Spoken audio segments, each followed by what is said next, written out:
नमो लोये सौहरिहन्ताणम् नमो लोये सौहृदानम् नमो लोये सौआहिर्यानम् नमो लोये सौज्यायानम् नमो लोये सौत्रिकावती सावनम् ओंकारमिन्दु संयुक्त नित्यम् ध्यायन्ति योगिनः कामदम् औषधम् च ओंकाराय नमो नमः मङ्गलम् भगवान् मङ्गलम् गौतमोऽग्नि मङ्गलम् कुन्कुण्डारि विजेन्द्रमोसुमङ्गलम् नमः समरिसाराय स्वानुभूत्या चकास्ते स्वभावाय भवाय सर्वाः विभावनिदाता।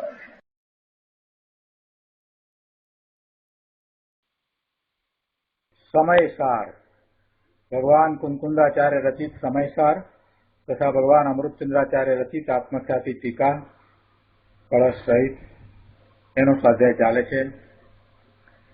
એમાં પરિશિષ્ટમાં કળશ 247 પછી જે ટીકા છે તેનો સ્વાધ્યાય આપણે કરી રહ્યા છીએ।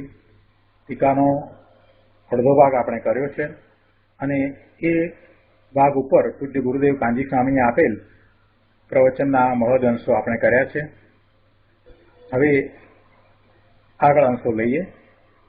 પ્રવચન રત્નાકર ભાગ 10મો પાના નંબર 362 ઉપર ત્રીજા પેરેગ્રાફમાં આપણે એ વાત લીધી કે આત્મા સ્વના દ્રવ્ય ક્ષેત્ર કાળ અને ભાવથી છે અને એનો વિસ્તાર કરતા ગુરુદેવે એમ સમજાવ્યું કે વિશ્વમાં અનંત આત્માઓ છે, અનંત પરમાણુઓ, અસંખ્ય પાલાણુઓ, એક ધર્માસ્તિકા, એક અધર્માસ્તિકા, એક આકાશ, એમ 6 પદાર્થ ભગવાને જોયા છે અને એમ એ 6 દ્રવ્યો જગતમાં છે અને એ 6 પદાર્થ પોતાના દ્રવ્યપણે, પોતાના ક્ષેત્રપણે અને સમય સમયની પોતાની અવસ્થાપણે અને પોતાના ગુણપણે અસ્તિ છે।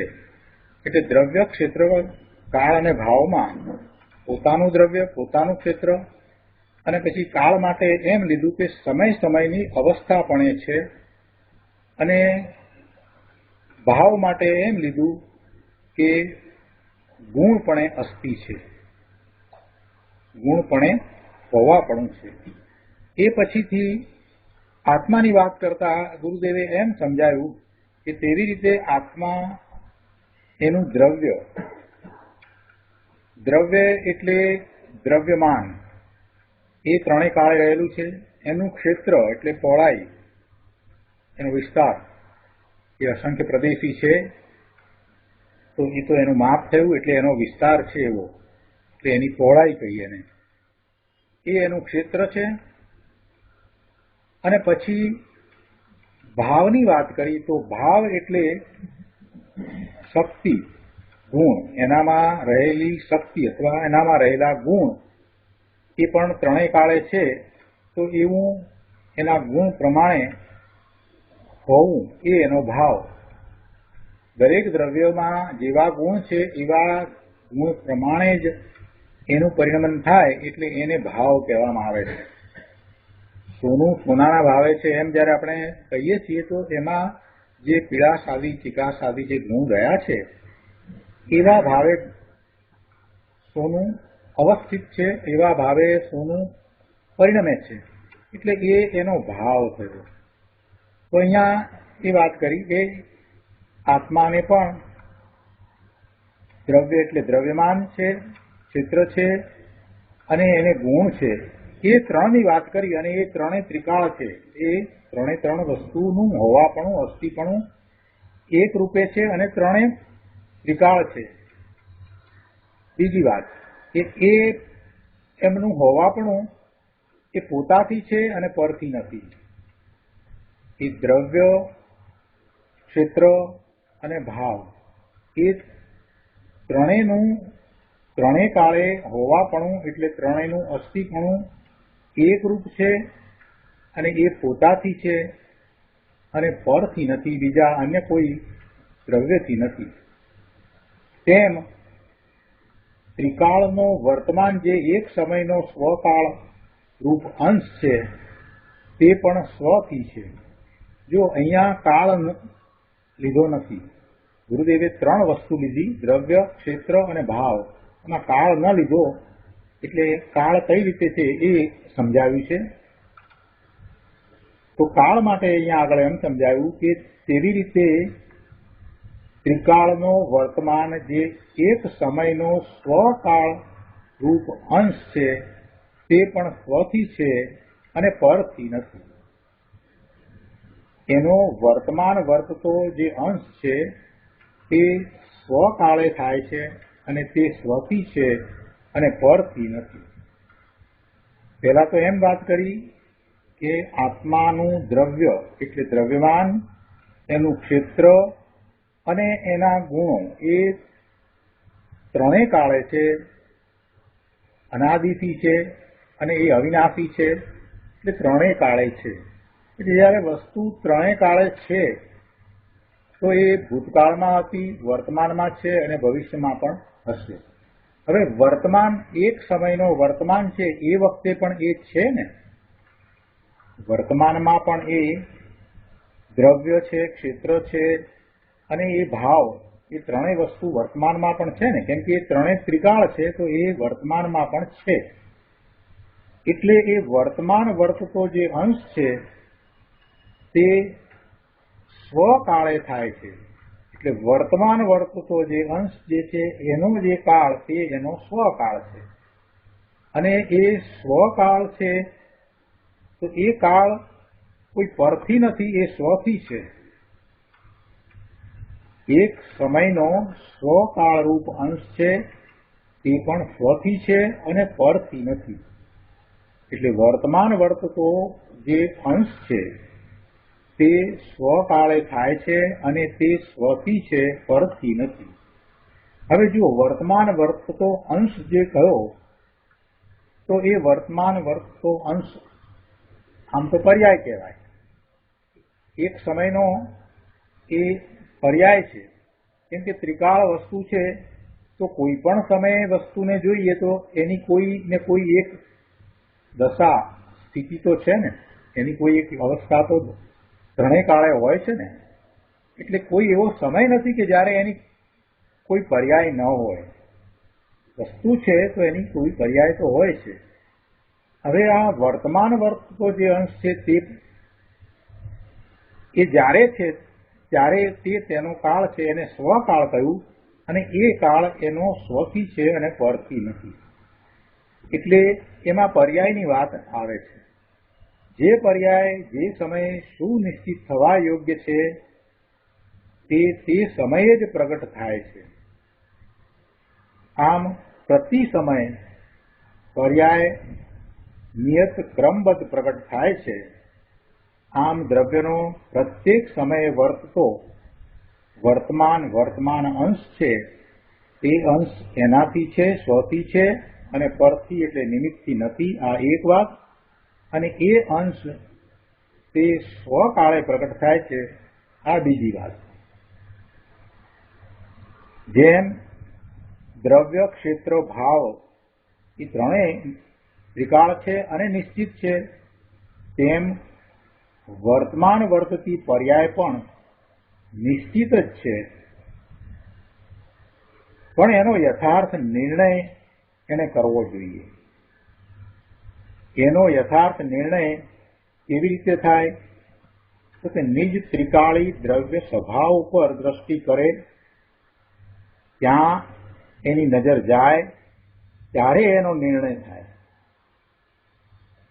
એની દ્રષ્ટિ, એનો ઉપયોગ, એનું લક્ષ્ય જ્યાં સુધી બહારમાં છે ત્યાં સુધી આ વાત એને ક્યાંથી સમજાશે, ત્યાં સુધી એને કેવી રીતે ખ્યાલમાં આવશે કે દ્રવ્ય, ક્ષેત્ર, ભાવ એ ત્રિકાળ એવો ને એવો જ હોય છે.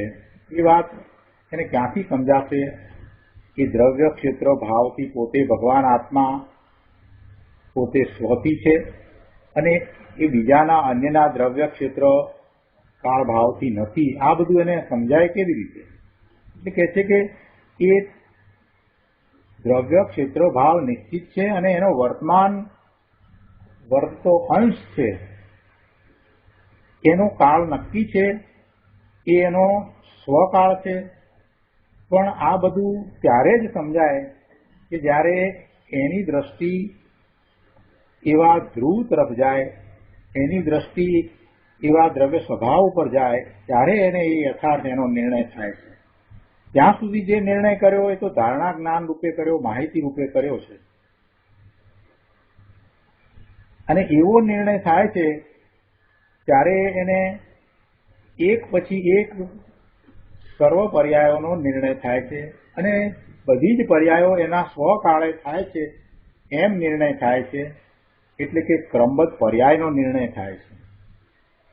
એ વાત અહીંયા લીધી છે કે એનો યથાર્થ નિર્ણય નિજ ત્રિકાળી દ્રવ્ય સ્વભાવ પર નજર એટલે દ્રષ્ટિ જાય ત્યારે જ થાય છે. અને એમ એને સ્વકાળ સમજાય છે. દરેક પર્યાયનો સ્વકાળ છે, એના પછીની પર્યાય છે એ પણ એ જ કાળે નિશ્ચિત છે એમ એને સમજમાં આવે છે. અને એમ એને ક્રમબદ્ધ પર્યાયનો યથાર્થ નિર્ણય અનુભવ સહિત થાય છે. એટલે પોતાના સ્વરૂપનું લક્ષ્ય કરતા નિર્મળ પરિણામ થાય છે. એ વખતે શું થાય છે? તો પોતાના સ્વરૂપમાંથી અનંત ગુણોનું પરિણમન છે, જે સુખ અને આનંદરૂપ છે એ એને અતિન્દ્રિય આનંદ રૂપે અનુભવમાં આવે છે. પોતાનું જેવું સ્વરૂપ છે એવું સ્વરૂપ એને જણાઈ જાય છે. અને એમાં જે આનંદનો અનુભવ છે અને આ હું છું એ પ્રત્યક્ષ છે. અને સાથે રહેલું જ્ઞાન કેવળ જ્ઞાનની અપેક્ષાએ કહીએ તો એ પરોક્ષ છે. એમાં પોતાનું જ્ઞાન તો થાય છે પણ એ અંશે થાય છે. અને અંશે થયેલા એ જ્ઞાનમાં એ પોતે કેવડો છે એનું સર્વ જ્ઞાન થઈ જાય છે. એટલે એ કેવળ જ્ઞાનના અંશરૂપ પોતાનું જ્ઞાન પણ એને એ દ્વારા થાય છે. જેમ બીજને જોતા આખા ચંદ્રનો ખ્યાલ આવે છે એવી રીતે એ સમ્યક જ્ઞાન દ્વારા એને કેવળ જ્ઞાનનો ખ્યાલ આવી જાય છે. એટલે એને પરોક્ષ કહ્યું છે. અને જેટલો સમય એ એવી રીતે પોતાના સ્વરૂપને વિશે રહે છે તેટલો સમય એ આનંદની દશા છે એ જ ચારિત્ર છે. અને એમાં એને આ પરમ સત્ય પોતે પોતાથી જ છે અને અન્યથી નથી એ સમજાઈ જાય છે. જે ભેદ જ્ઞાન એને ધારણા જ્ઞાન રૂપે કર્યું હતું બીજાથી પોતે જુદો છે એ વાત પણ એને અહીંયા સ્પષ્ટ થઈ જાય છે. પોતાનું અસ્તિત્વ પોતાના દ્રવ્ય ક્ષેત્ર અને ભાવથી છે. અને એવો ભાવ દરેક સમયે સમયે છે. એટલે દરેક વખતે જે વર્તમાન વર્તથી જે પર્યાય છે એમાં એ ત્રણેય વસ્તુ છે. અને એ પણ એક પછી એક દરેક સમયે થાય છે. એ સમયે એનો સ્વકાળ છે. એવું એને ક્રમબદ્ધ પર્યાયનું સ્વરૂપ પણ અનુભવમાં આવી જાય છે. તો સમ્યક દર્શન થતા શું શું થાય છે એનો આપણે વિસ્તાર કર્યો. હવે આગળ ગુરુદેવ સમજાવે છે છેલ્લા પેરેગ્રાફમાં કે અનંત ગુણનો પિંડ પ્રભુ આત્મા છે. તેની પ્રત્યેક સમયે થતી પર્યાય સ્વથી છે, પરથી નથી. એની દરેક સમયે જે પર્યાય થાય છે એ પર્યાય સ્વથી છે અને પરથી નથી. એનો અર્થ જ એ છે કે પર નિમિત્તને લઈને પર્યાય થતી નથી. પર નિમિત્ત નથી એમ નહીં, પર નિમિત્ત તો છે. પર નિમિત્ત છે એ તો કોઈ બાહ્ય પર પદાર્થ છે કે જે એ સમયે ત્યાં ઉપસ્થિત છે, હાજર છે. એટલે આપણે એને આરોપથી નિમિત્ત કારણ કહીએ છીએ, નિમિત્ત કહીએ છીએ. એટલે પર દ્રવ્ય નથી એમ નહીં. એ જે પર દ્રવ્ય છે અને એ વખતે જે હાજર છે એને આપણે નિમિત્ત કહીએ છીએ. એટલે નિમિત્ત નથી એમ નહીં, પરંતુ જેમ અનંત દ્રવ્યો ત્રિકાળ અસ્થિપણે છે એને કોઈની અપેક્ષા નથી, તેમ એની પર્યાયનું એક સમયનું અસ્તિત્વ છે તેને કોઈની અપેક્ષા નથી. એટલે એ નિમિત્ત છે પણ નિમિત્તને લઈને પર્યાય થતી નથી એ વાત અહીંયા તો કહેવી છે. એક સમયની પર્યાય પણ સ્વસહાય જ પ્રગટ થાય છે. પોતાની સહાય વડે એટલે પોતા રૂપે અને પોતા દ્વારા પ્રગટ થાય છે. એના સટકારક એના પોતાના જ છે. પર્યાયના એક સમયના અસ્તિત્વને નિમિત્તની અપેક્ષા નથી. પર્યાયને પર્યાય રૂપે જોઈએ છીએ તો એ પર્યાય ભલે એક સમયની છે છતાં પર્યાયનું હોવાપણું છે, પર્યાયનું અસ્તિત્વ છે. પર્યાયના ઉત્પાદ અને વ્યય એના પોતાના કારણે થાય છે, એના સટકારકો એના પોતાના છે. એ સ્વતંત્ર પ્રગટ થાય છે અને સ્વતંત્ર એ વિલીન થાય છે અને એની ઉપર પૂર્વ પર્યાય કે ઉત્તર પર્યાયની કોઈ અસર હોતી નથી. પૂર્વ પર્યાય એટલે પહેલાની પર્યાયને કારણે આ પર્યાય આવી થાય એમ નથી કે ભવિષ્યમાં ઉત્તર પર્યાય એટલે ભવિષ્યની પર્યાય આવી થવાની છે એટલે એની પહેલાની પર્યાય આવી હોય એમ પણ બોજો નથી. એટલે દરેક પર્યાય સ્વતંત્ર રીતે જ પ્રગટ થાય છે. આવું પર્યાયનું સ્વરૂપ છે એને પછી પરની અપેક્ષા ક્યાંથી હોય? પૂર્વ પર્યાયની પણ અપેક્ષા નથી, ઉત્તર પર્યાયની પણ અપેક્ષા નથી. ઉત્તર પર્યાય આવી થવાની છે માટે આ પૂર્વ પર્યાય આવી હોવી જોઈએ એવો બોજો નથી. બહુ શાંતિથી સમજવા જેવું છે. દરેક સમયની પર્યાય છે એ સ્વતંત્ર રીતે ઉત્પન્ન થાય છે અને એનો સમય એક સમય છે. એ વર્તમાન છે તે એનો સમય છે, પછી એ વિલીન થઈ જાય છે અને એને કોઈ નો બોજો નથી કે હવે એને આમ જ થવું પડે એમ નથી કે ભવિષ્યમાં હવે એના પછીની પર્યાય જયારે સમ્યક દર્શનની થવાની છે તો એની પહેલા આવી જ પર્યાય થવી જ જોઈએ એવું કોઈ બોજો નથી. દરેક પર્યાય સ્વતંત્ર છે, મિથ્યાત્વ છે અને બીજા સમયે એને સમ્યક્ત થાય છે. આ વાતને સમજવાની જરૂર છે. દરેક પર્યાય સ્વતંત્ર ઉત્પન્ન થાય છે એટલે એ સ્વસહાય છે. એ બીજાની સહાયથી નથી, પોતે પોતાની સહાય રૂપ જ છે. અને પર્યાયના એક સમયના અસ્તિત્વને એટલા માટે જ કોઈ પર નિમિત્તની અપેક્ષા નથી, પર નિમિત્તની જરૂર નથી. ખરેખર તો પોતાના દ્રવ્ય ક્ષેત્ર ભાવની એને અપેક્ષા નથી.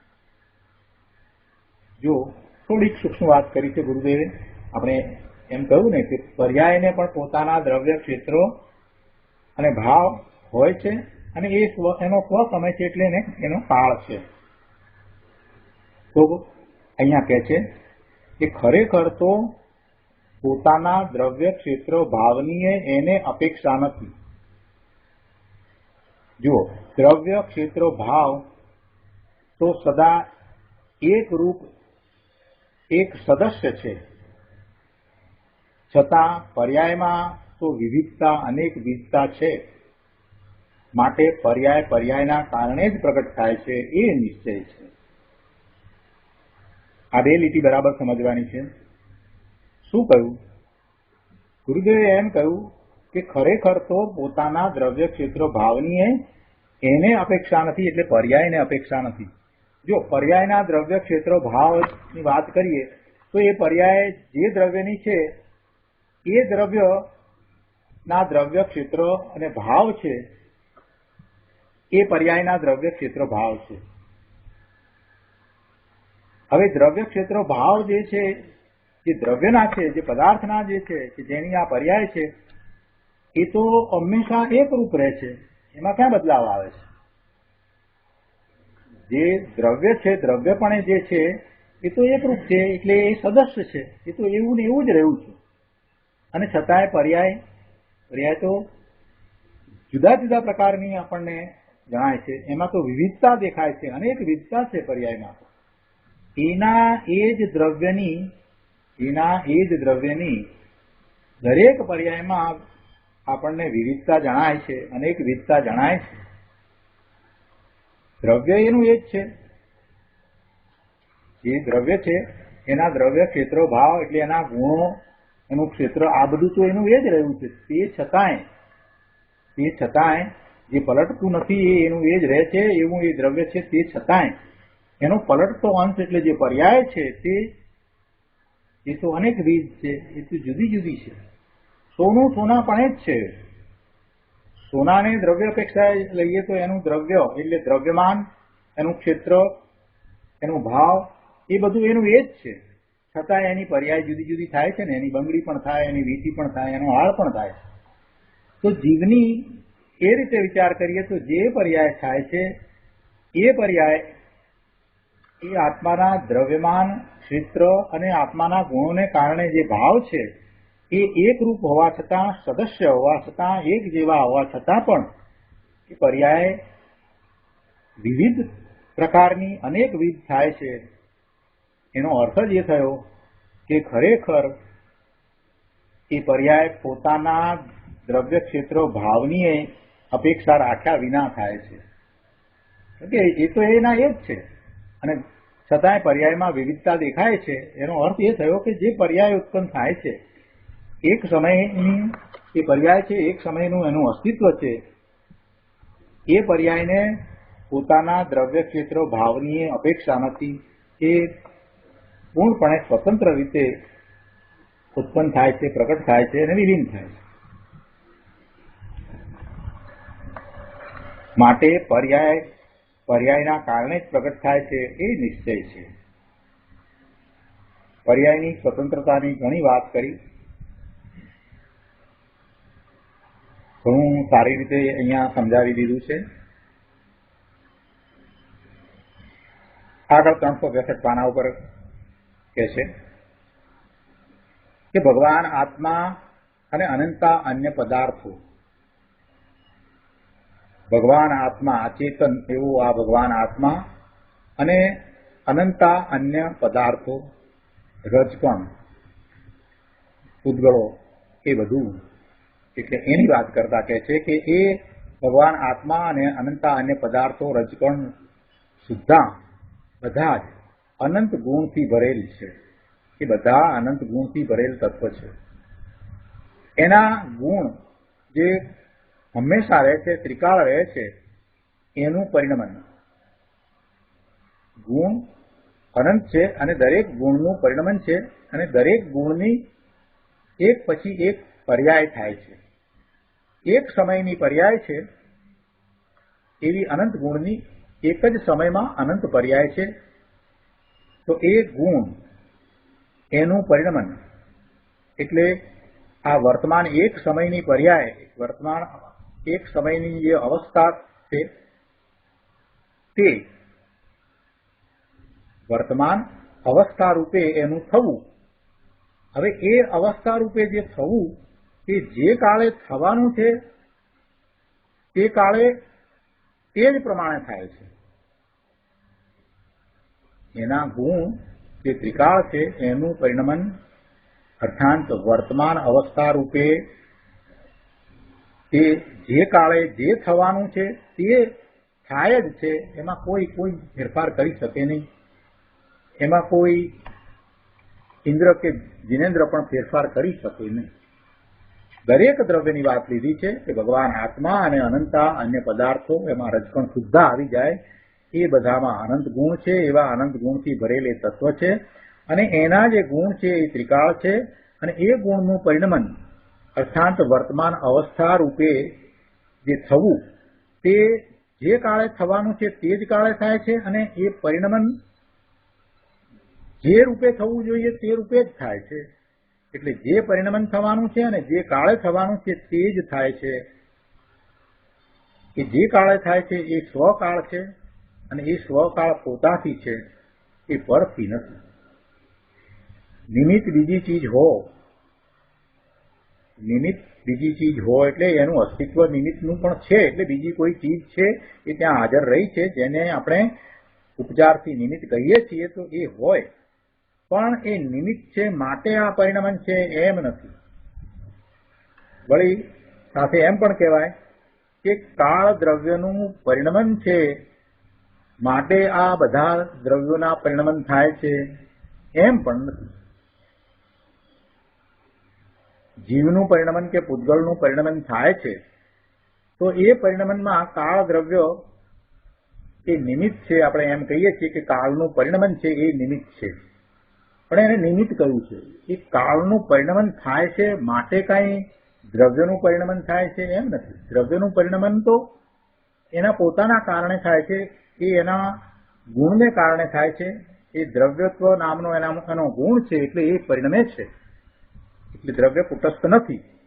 પણ આવું પરિણમન થવામાં આપણે કહીએ છીએ કે કાળ દ્રવ્યનું પરિણમન એ નિમિત્ત છે. તો એનો અર્થ એવો નથી થતો કે કાળનું પરિણમન બધા દ્રવ્યોના પરિણમન કરાવે છે, એવો કોઈ અર્થ થતો નથી. પણ એમાં આપણે કાળની સાપેક્ષતાને સ્વીકારીએ છીએ કે એ વખતે કાળ દ્રવ્યનું પરિણમન છે અને એનું પરિમાણ એક સમય, એ સમય સાથે આ બીજા અન્ય દ્રવ્યના પરિણમનને આપણે રાખીએ છીએ. કેમ કે દ્રવ્ય અવિનાશી છે, ત્રિકાળ છે, એની અનંત પર્યાય છે અને આ તરફ કાળ દ્રવ્ય છે એની પણ અનંત પર્યાય છે. તો એક એક પર્યાય સાથે એક એક પર્યાયની સાપેક્ષતા સ્વીકારીએ. કાળ દ્રવ્યની એક એક પર્યાય સાથે બીજા દ્રવ્યની સાપેક્ષતા સ્વીકારીએ એટલે આપણે એમ કહીએ છીએ કે કોઈ પણ દ્રવ્યની એક સમયની પર્યાય. બાકી એ પેલો કાળ દ્રવ્ય છે ને એનું પરિણમન થતા જે એક સમય કયો એને કારણે આ બીજા બધા દ્રવ્યોનું પરિણમન થાય છે એમ નથી. જો આટલી બધી સ્વતંત્રતા પરિણમનને વિશે હોય અને પર્યાયને વિશે હોય તો પછી બીજી ચીજ, બીજા નિમિત્તો પર નિમિત્તો એ પરિણમન કરાવે એ વાત ક્યાં રહી?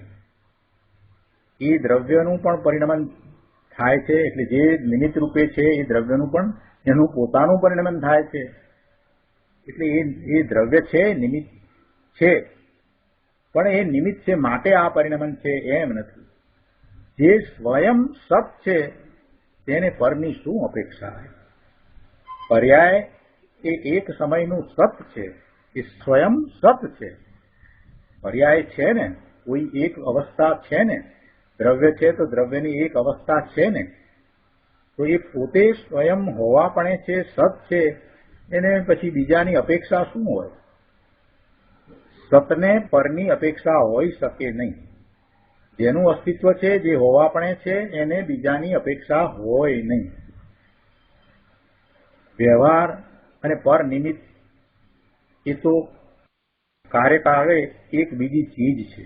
એટલે જ્યારે એ પરિણમન થાય, એવું કાર્ય થાય તે વખતે એ નિમિત્ત, પર નિમિત્ત છે, બસ એટલું જ. બાકી એનાથી એમાં એટલે કે ઉપાદાનમાં કાંઈ થાય છે એમ નથી. એના ઉપરથી શું બોધપાઠ લેવાનો કે કોઈ પણ નું પરિણમન થતું હોય એના કરતા આપણે ન થવું. જગતમાં બધા જ પદાર્થોના પરિણમન સ્વયં થઈ રહ્યા છે ત્યારે પછી એમાં હું એનું કાંઈ કરું એ વાત રહેતી નથી. એવો નિર્ણય કરી અને ત્યાંથી કર્તા ભાવ છોડવો. કર્તા ભાવ કઈ રીતે છૂટે? જ્યારે દ્રવ્યની સ્વતંત્રતાનો, પર્યાયની સ્વતંત્રતાનો વિચાર આવે, એને બરાબર સમજવામાં આવે ત્યારે સાચા અર્થમાં કર્તા ભાવ છૂટે. બાકી તો આપણે વ્યવહારથી લોકોને કહીએ છીએ કે ભાઈ આ તમારે કર્તા ભાવ છોડવો.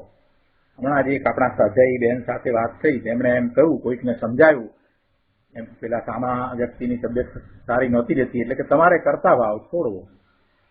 મેં કીધું સારું કર્યું, બહુ સારું. પણ મને મનમાં થયું કે જેમણે કાંઈ તત્વનો અભ્યાસ કર્યો નથી, જૈન દર્શનનો બિલકુલ અભ્યાસ નથી, એ ભલે એમ ખુશી થયા હોય કે આ વાત તમે સારી કરી બેન, પણ એ શું સમજ્યા હશે? કર્તા ભાવ સમજાવીના શું છોડવાના છે? બાહ્યમાં કે આ મેં કર્યું એવો ભાવ છોડવો, પણ એ ક્યાંથી છૂટે? છૂટે જ નહીં. જ્યાં સુધી સિદ્ધાંત નથી સમજાયો, સિદ્ધાંત ગળે ઉતર્યો નથી કે એક દ્રવ્ય બીજા દ્રવ્યનું કાંઈ કરી શકતું નથી, કોઈ પણ પર્યાય છે, એ પરિણામ છે અને એવા પરિણામ એ દ્રવ્યના થાય છે તો એમાં ઉપાદાન કારણ એનું પોતાનું છે, એવું જ્યાં સુધી દ્રઢ નથી થયું ત્યાં સુધી એ કર્તા ભાવ જાય જ નહીં. એ તો જેટલી વાર બોલીએ, વાત કરીએ કે સ્વાધ્યાય થાય એટલા પૂરતું એમ લાગે, પણ વાસ્તવમાં એવું થતું જ નથી. કર્તા ભાવ તો ત્યારે જ જાય કે દરેક દ્રવ્યના પરિણમન સ્વતંત્ર રીતે થાય છે, એ જડબે સલાક બેસી જાય ત્યારે છે. અને એવું બેસી જાય પછીથી પોતાને ક્યાંય કાંઈ પણ કરવા પણ રહેતું જ નથી, પોતે કરી શકતો જ નથી, એવું દ્રઢ થાય છે. એટલે જગત આખાના બધા જ પદાર્થોના પરિણમનોને એ દ્રષ્ટા ભાવે જુએ છે. જગત આખાના પરિણમનોને એ દ્રષ્ટા ભાવે જુએ છે કે આ બધા પરિણમનો થઈ રહ્યા છે, આનું પરિણમન થાય છે, આનું થાય છે, આનું થાય છે, આનું થાય છે. આ મારી આસપાસના બધા જ પદાર્થોના પરિણમનો એના કારણે સ્વતંત્ર રીતે થઈ રહ્યા છે અને હું માત્ર એને જોઉં છું, એવો દ્રષ્ટાભાવ આવે છે. આ શરીર જેની સાથે હું રહ્યો છું એના પરિણમનોને હું જોઈ રહ્યો છું, હું એનું કાંઈ કરતો નથી, એવો ભાવ સહજ ઉત્પન્ન થાય છે ને એ સાચો અકર્તા ભાવ છે. અને જેને આવો અકર્તા ભાવ આવે છે એની દ્રષ્ટિ સ્વરૂપ તરફ વળે છે, એની દ્રષ્ટિ સ્વરૂપ તરફ વળે છે. એટલે જ આપણે ક્રમબદ્ધ પર્યાયના સ્વાધ્યાય વખતે આ વાત કરી હતી કે સર્વજ્ઞતાનો વિચાર કરતા ક્રમબદ્ધ પર્યાયનો નિર્ણય થાય છે અને ક્રમબદ્ધ પર્યાયનો નિર્ણય થતાં અકર્તા ભાવ આવે છે અને જેને અકર્તા ભાવ આવે છે એ સ્વરૂપ તરફ વળે છે. આવો ક્રમ છે. અને સ્વરૂપ તરફ જે વળે છે એને પછી વિકલ્પો નથી, એટલે નિર્વિકલ્પ દશામાં એ પોતે પોતાના સ્વરૂપનો અનુભવ કરે છે અને પછી એને સાચા અર્થમાં એટલે સમ્યકપણે અકર્તા ભાવ, ભેદ જ્ઞાન, ક્રમબદ્ધ પર્યાયનો નિર્ણય આ બધું પછી સમ્યક થાય છે. એટલે ગુરુદેવ અહીંયા એ વાત કરે છે કે ભાઈ એ નિમિત્ત એમાં કાંઈ કરતું નથી, એ વાતનો જો તને નિર્ણય થાય તો પછી હું બીજાના કાર્યો કરી શકું છું એ વાત રહેતી નથી. તો પછી હું હોશિયાર છું ને મેં આ કર્યું એ બધું અભિમાન કરવાનું છોડી દે. જે તું કરી શકતો જ નથી તો પછી એમાં તું હોશિયાર છે ને તે આ કર્યું ને બીજા ન કરી શકે ને આ બધું જે તું અભિમાન કરે છે ને વાત એ બધું છોડી દે. એ તારા કરતા ભાવના અભિમાનને ભાઈ જવા દે. આગળ કહે છે પ્રત્યેક દ્રવ્યમાં દ્રવ્ય ક્ષેત્ર ભાવ કાયમ રહીને પર્યાય સમયે સમયે ક્રમબદ્ધ પ્રગટ થાય છે. દરેક દ્રવ્યની વાત લીધી છે. પ્રત્યેક દ્રવ્યમાં દ્રવ્ય ક્ષેત્ર ભાવ કાયમ રહીને પર્યાય સમયે સમયે ક્રમબદ્ધ પ્રગટ થાય છે. કોઈ પણ દ્રવ્ય લો, એ દ્રવ્યના દ્રવ્ય ક્ષેત્ર અને ભાવ એ કાયમ રહે છે અને પર્યાય વર્તમાનવત સમયે સમયે એક પછી એક થાય છે. એ પર્યાય જે થઈ એ જે સમયે થઈ તે તેનો સ્વકાળ છે અને એ પર્યાયો ક્રમબદ્ધ પ્રગટ થાય છે. કેમ કે તે પર્યાય પોતાથી થાય છે, પરથી કે નિમિત્તથી થતી નથી. ધર્મી પુરુષને સ્વદ્રવ્યના લક્ષપૂર્વક જે સમ્યક દર્શન જ્ઞાન ચારિત્રની નિર્મળ પર્યાય થઈ છે તે પણ એના સ્વકાળે થઈ છે અને સાથે કિંચિત રાગ રહી ગયો છે તે પણ એનો સ્વકાળ છે. ધર્મી પુરુષને, જ્ઞાનીને સ્વદ્રવ્યના લક્ષપૂર્વક પોતાના સ્વરૂપનું લક્ષ કરતા પોતાનું ત્રિકાળ રહેતું જે દ્રવ્ય છે એનું લક્ષ કરતા સમ્યક દર્શન, સમ્યક જ્ઞાન અને સમ્યક ચારિત્રની પર્યાય થઈ એવા નિર્મળ પરિણામો થયા. તો એના એ પરિણામોનો પણ એક સ્વકાળ છે, પોતાનો કાળ છે. એટલે જે કાળે થયા છે એ એનો કાળ છે, એટલે એના સ્વકાળે થઈ છે. જે પર્યાય નિર્મળ પરિણામ થયા છે એ પર્યાય પણ એના સ્વકાળે થયા છે અને સાથે કિંચિત રાગ રહી ગયો છે એટલે હજી સુભાવ રહ્યો છે તો તે પણ એનો સ્વકાળ છે.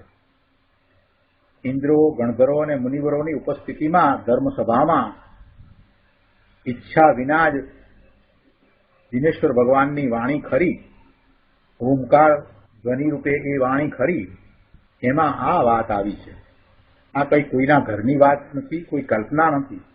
અને એવી ઓમકાર ધ્વનિમાંથી ગણધર ભગવાને 12 અંગ અને 14 પૂર્વની રચના કરી અને એમાંથી આ સઘળા શાસ્ત્રો મહાજ્ઞાની પુરુષોએ રચ્યા છે. એમાં આ વાત છે.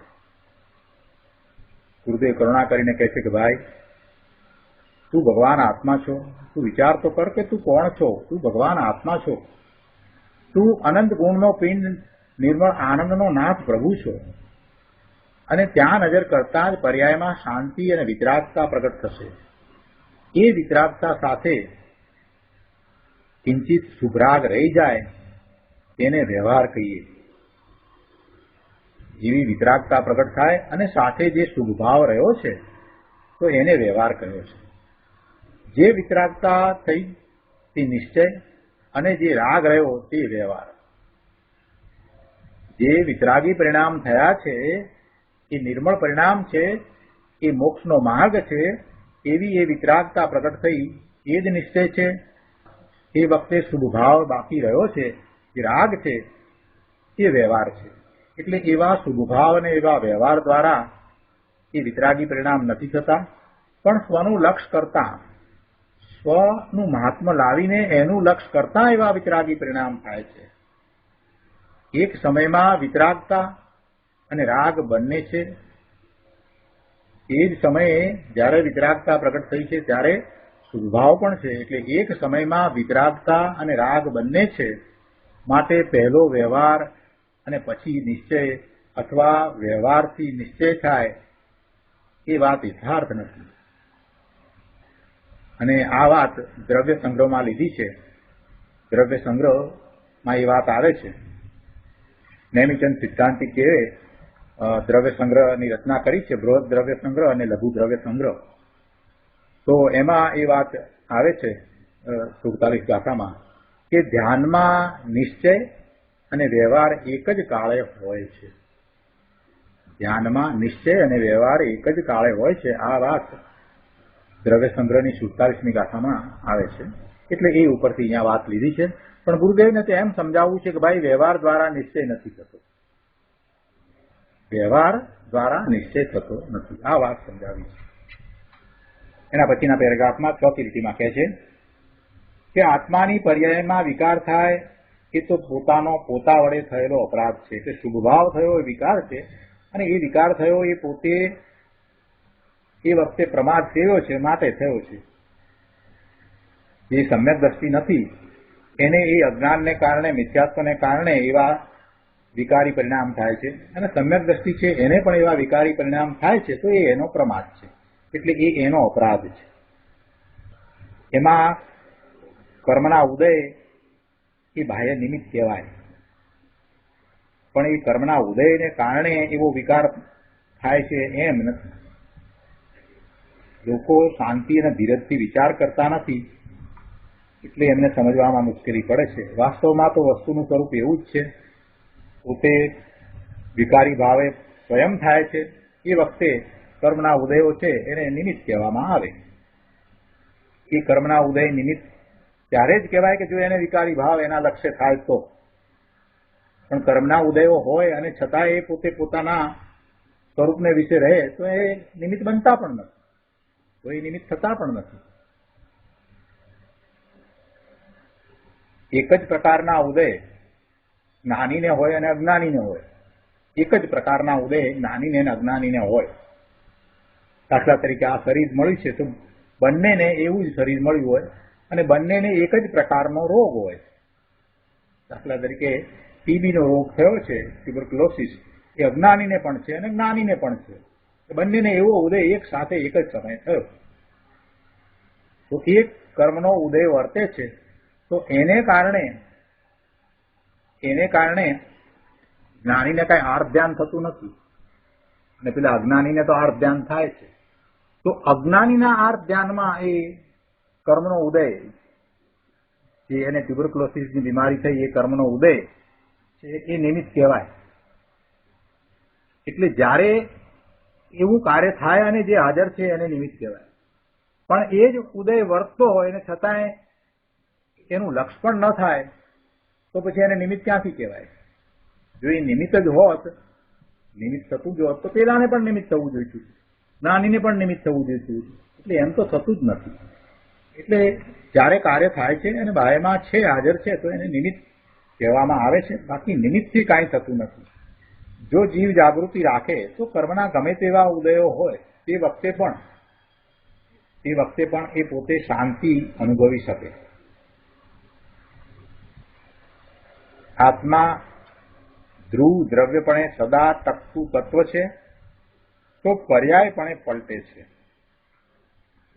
પર્યાય અપેક્ષાએ આત્મા નિત્ય પરિણામી પદાર્થ છે.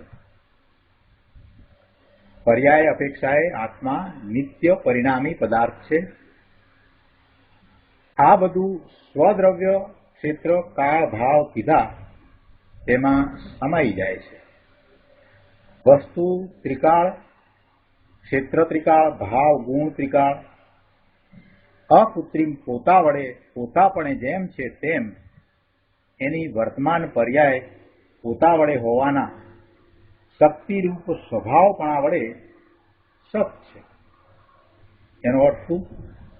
અર્થાંત સમય સમયની પર્યાય પોતાના કારણે પોતાના સામર્થ્યથી પ્રગટ થતી હોવાપણે છે સત છે. અહીંયા વજન સ્વકાળ પર છે.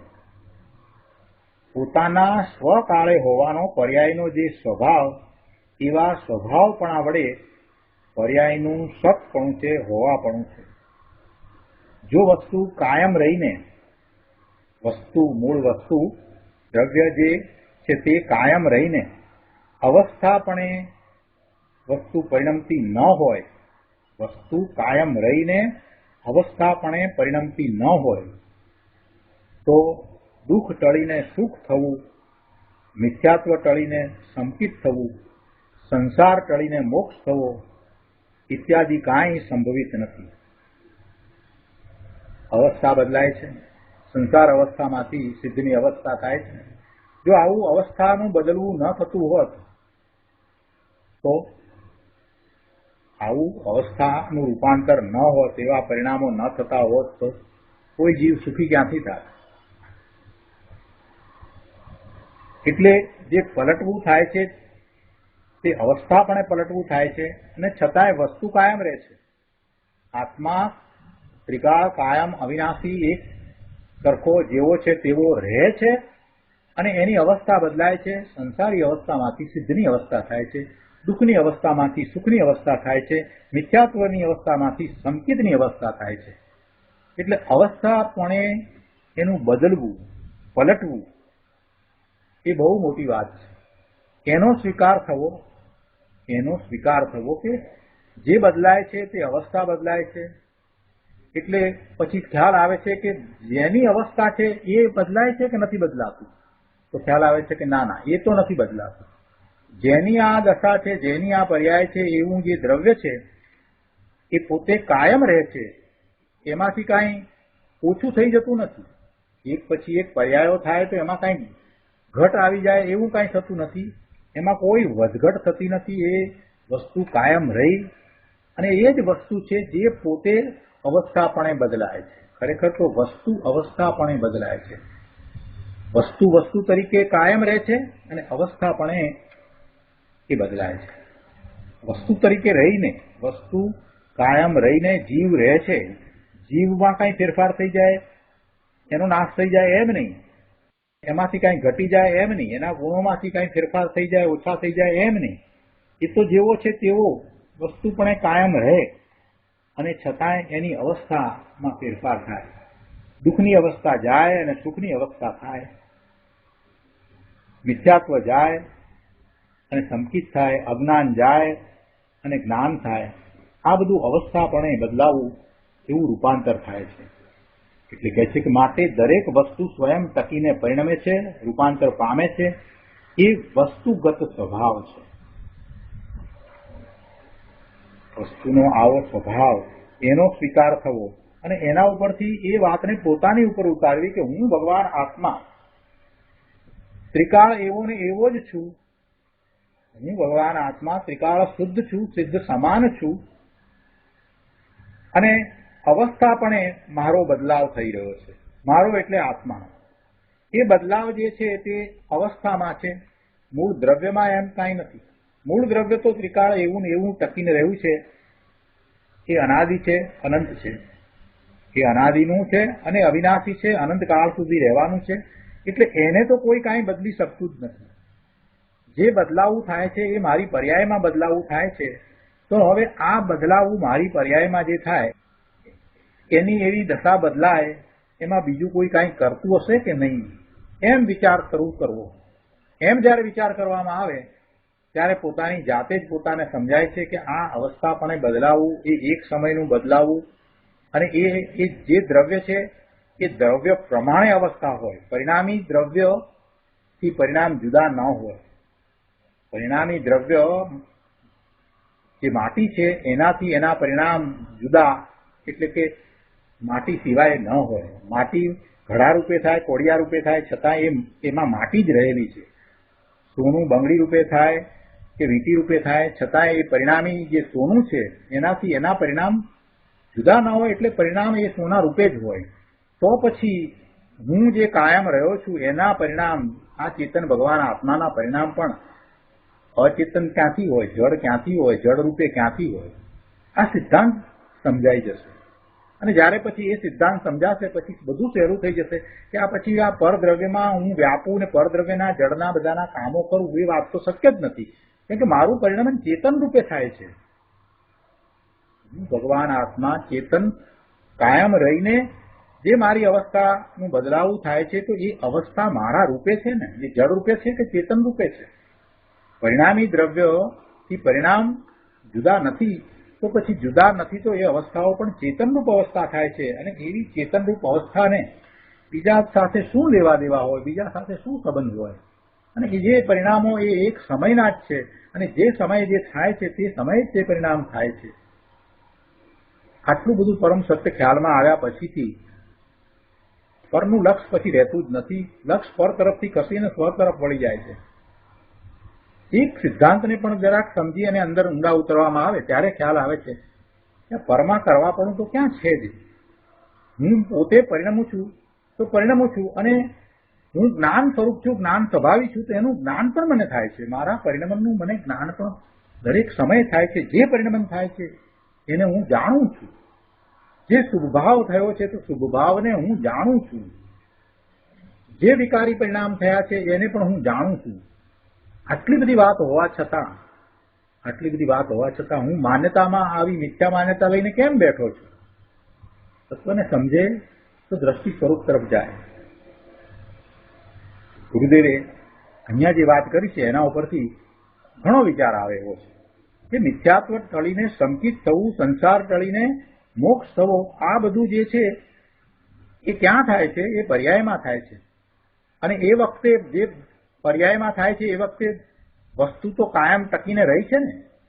વસ્તુનું કાયમ રહીને અવસ્થાપણે એવું બદલાવું ન થતું હોત તો આ સંભવિત હોત જ નહીં. માટે દરેક વસ્તુ સ્વયં ટકીને પરિણમે છે, રૂપાંતર પામે છે. આ વસ્તુગત સ્વભાવ છે ને, આ સ્વભાવને પોતાની ઉપર ઉતારીને સમજવાનું છે કે હું જ એક જીવ દ્રવ્ય છું અને મારું પરિણમન ચેતન રૂપે જ થાય છે. છતાંય હું જીવ એવો ને એવો જ છું, એવો ને એવો જ રહું છું. મારો નાશ થતો નથી, મારામાં કોઈ વધઘટ થતી નથી. હું એવો ને એવો ત્રિકાળ ભગવાન આત્મા અનંત ગુણનો સમૂહ એવો ને એવો જ છું. અને આ વાત શ્રીમદજીએ પણ લીધી છે. ગુરુદેવ કહે છે કે શ્રીમદજીએ એક પત્રમાં લખ્યું છે કે ચૈતન્ય હો કે પરમાણુ હો, કોઈ પણ પદાર્થને નક્કી કરવો હોય તો તે વસ્તુ દ્રવ્ય, તેની પહોળાઈ ક્ષેત્ર, તેનો ભાવ ગુણ તથા તેની વર્તમાન દશા શું છે એમ 4 પ્રકારથી નક્કી કરી શકાય. અહીંયા આપણે અસ્તિત્વની વાત ચાલે છે ને, સત અને અસત એની વાત ચાલે છે ને. પોતે પોતાથી સત છે અને પરથી અસત છે, અને એમાં દ્રવ્ય, ક્ષેત્ર, કાળ અને ભાવથી એ પોતે સત છે, ત્યારે એ પોતાના દ્રવ્ય, ક્ષેત્ર, કાળ, ભાવથી સત છે. અને અસત તો કે પરના દ્રવ્ય, ક્ષેત્ર, કાળ, ભાવથી અસત છે. એ વાતનો અહીંયા વિસ્તાર ચાલી રહ્યો છે. તો એમાં વાત એ કરી કે કોઈ પણ વસ્તુને આપણે સમજવી હોય તો એના અસ્તિત્વનો જો વિચાર કરીએ તો આ રીતે થાય. એમ કરીને શ્રીમદજીએ કહ્યું કે એ વસ્તુ ચેતન હો કે જળ દ્રવ્ય હો, પરમાણુ હો, તો કોઈ પણ પદાર્થ છે એને સમજવો છે, નક્કી કરવો છે કે કેવો છે, શું છે, એની હયાતીને સ્વીકારવી છે કે આ છે, તો એ કઈ રીતે તમે કરી શકો? તો કે એના એ વસ્તુ એટલે દ્રવ્યથી, એના પહોળાઈ ક્ષેત્રથી, એના ગુણને કારણે જે ભાવ છે એનાથી, તથા તેની વર્તમાન દશા શું છે, એમ 4 પ્રકારથી એને નક્કી કરી શકાય. અને ત્યારે જ એ ખરેખર એનું સાચું સ્વરૂપ સમજાશે. આ અમુક વસ્તુ છે તો એના દ્રવ્ય, ક્ષેત્ર, કાળ અને ભાવ શું છે એને જ્યાં સુધી નહીં સમજીએ ત્યાં સુધી એ વસ્તુ સમજાશે નહીં. એ વસ્તુનો સ્વીકાર થશે નહીં, એના અસ્તિત્વનો જેમ છે તેમ સ્વીકાર નહીં થાય. એટલે કોઈ પણ વસ્તુને જો સમજવી હોય તો કૃપાળુદેવ એમ કે છે કે એના દ્રવ્ય, ક્ષેત્રો, ભાવ અને એની વર્તમાન દશા શું છે એમ 4 પ્રકારથી એને નક્કી કરી અને સમજવી જોઈએ. તે વિના એ પદાર્થ સિદ્ધ ન થાય. એ પદાર્થ છે એ સિદ્ધ નહીં થાય. એટલે કે એ પદાર્થનું જેવું છે તેવું સ્વરૂપ નક્કી થતું નથી. એ રીતે અહીંયા કહે છે કે આ તો કૃપાળુદેવે આ રીતે વાત કરી છે, તો કે અહીંયા એ રીતે ગુરુદેવ કહે છે કે એ રીતે અહીંયા પોતાનું દ્રવ્ય વસ્તુ જે આત્મા છે તે એના ભાવ એટલે ગુણ, એનું શરીર પ્રમાણ એટલે જળ શરીર એ નહીં, એનો વિસ્તાર, એનું ક્ષેત્ર, અસંખ્ય પ્રદેશી ક્ષેત્ર, અને એની અવસ્થા, કાળ, આમ 4 ખૂંટથી વસ્તુ સિદ્ધ થાય છે. એની વર્તમાન દશા, જીવની વર્તમાન દશા એ પર્યાય, એમ એ 4 થી સિદ્ધ થાય છે. આમ ન હોય તો એની દશામાં પરિણમવું, એના ક્ષેત્રમાં કાયમ રહેવું, ગુણોનું ત્રિકાળ ટકવું અને દ્રવ્યપણે કાયમ રહેવું એ સિદ્ધ નહીં થાય. ભાઈ, સર્વજ્ઞના જ્ઞાનમાં સર્વ પદાર્થ આ રીતે એ 4 ખૂંટથી એટલે 4 વાત કરીને 4 રીતે એને સમજીને જાણવામાં આવ્યા છે. પદાર્થના દ્રવ્ય, ક્ષેત્ર, કાળ, ભાવ પોતાના કારણે સત છે. પોતાના કારણે દ્રવ્ય, ક્ષેત્ર, કાળ, ભાવ પોતાના કારણે હોવાપણે છે. એટલે દરેક પદાર્થને વિશે એમ છે. દરેક પદાર્થને પોતાનું દ્રવ્ય, પોતાનું ક્ષેત્ર, પોતાનો કાળ, પોતાનો ભાવ એ રીતે સતપણું છે, એ રીતે હોવાપણું છે. એટલે પદાર્થના દ્રવ્ય, ક્ષેત્ર, કાળ, ભાવ પોતાના કારણે સત હોવાથી તેનું વર્તમાન પરિણમન સ્વકાળ બીજી ચીજ હોય તો થાય એમ નથી. એટલે જ્યારે એનું એ હોવાપણું છે, પોતાના દ્રવ્ય, ક્ષેત્ર, કાળ ને ભાવનું હોવાપણું છે, તો પછી એને બીજી ચીજની અપેક્ષા નથી કે બીજી ચીજ હોય તો એ થાય. એનું વર્તમાન પરિણમન એ જે સ્વકાળ એ બીજી ચીજ આવે અથવા બીજી ચીજ ત્યાં હોય તો થાય એવો કોઈ પ્રશ્ન જ રહેતો નથી.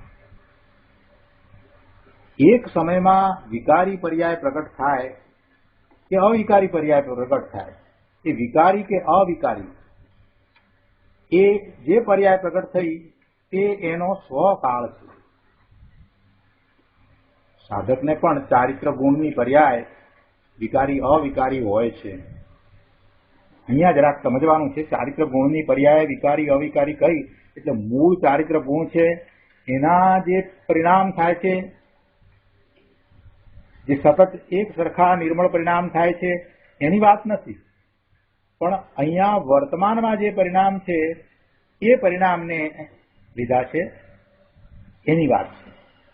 એટલે એવા સાધકના જે પરિણામ જે પ્રમાદવશ એને શુભ કે શુભ ભાવ થાય છે એ વિકારી પરિણામ હોય છે, તો તે થાય છે તો એ પણ એનો સ્વકાળ છે.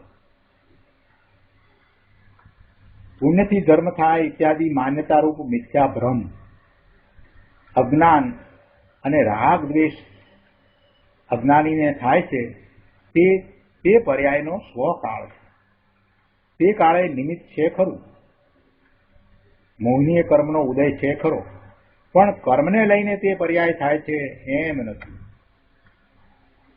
કર્મના દ્રવ્ય, ક્ષેત્ર, કાળ, ભાવ કર્મમાં છે. મોહનીય કર્મને કારણે કોઈ એમ કહે કે અમને મિથ્યાત્વ છે તો એમ નથી. કેમ કે એ કર્મ છે, એ કર્મના દ્રવ્ય, ક્ષેત્ર, કાળ અને ભાવ કર્મમાં રહ્યા અને તું ભગવાન આત્મા એનાથી જુદો છે.